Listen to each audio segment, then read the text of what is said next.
ইরানের উপরে এত নিষেধাজ্ঞা আসলো কেন? কেন অতীতে বহু বছর আগে থেকে এত নিষেধাজ্ঞা বিভিন্ন দেশ বা ইউরোপীয় ইউনিয়নগুলো দিয়ে আসছে? ইরান বরাবর জানিয়ে আসছে যে ওরা শান্তিপূর্ণ ব্যবহারের উদ্দেশ্যেই পারমাণবিক শক্তি ব্যবহার করতে চায়, কিন্তু আমেরিকা, ইসরায়েল সঙ্গে ইউরোপের অনেকগুলো দেশ সন্দেহ প্রকাশ করেছে যে ইরান গোপনে চাচ্ছে আসলে পারমাণবিক বোমা বানাতে। তাই তারা চায় যেন সবসময় ওরা ইরানের উপর একটা নজর রাখবে।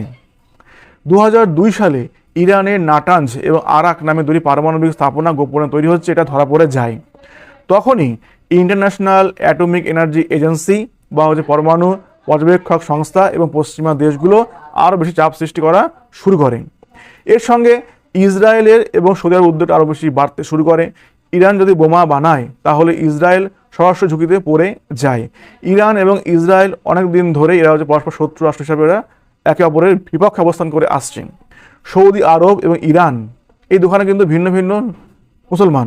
সৌদি আরবটা হচ্ছে গিয়ে সুন্নি এবং ইরানটা হচ্ছে গিয়ে শিয়া নেতৃত্বে।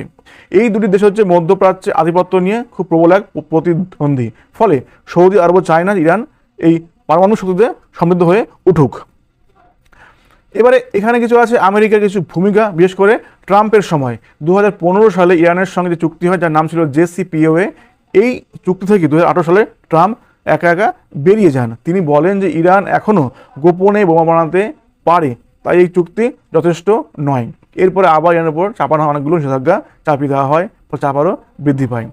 এর সঙ্গে সঙ্গে ইরান কিন্তু তার বন্ধু যেমন ধরো সিরিয়া, লেবানন এবং ইরাকে সামরিক এবং রাজনৈতিক প্রভাব আস্তে আস্তে করে বাড়াচ্ছে।